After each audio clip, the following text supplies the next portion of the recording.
دنیا بھر سے 20 لاکھ کے قریب مسلمان فریضہ حج کی ادائیگی کے لیے میدان عرفات میں جمع ہیں۔ جبل عرفات مکہ کے جنوب مشرق میں وہ جگہ ہے جہاں پیغمبر اسلام نے اپنا آخری خطبہ دیا تھا۔ اسلامی مہینے ذی الحج کی 9 تاریخ کو یوم عرفہ کا نام دیا جاتا ہے۔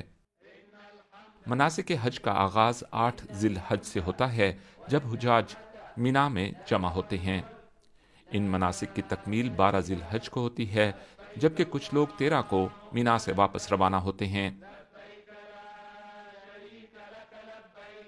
رواں برس بھی شدید گرمی حجاج کے لیے ایک بڑا مسئلہ ہے، جب درجہ حرارت 40 ڈگری سینٹی گریڈ سے اوپر ہے۔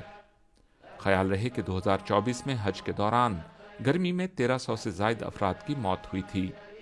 حکام کی جانب سے سورج سے بچاؤ کے لیے خصوصی شیڈز، درختوں اور پانی کی پھوار کے ذریعے حجاج کو راحت پہنچانے کی کوشش کی جا رہی ہے۔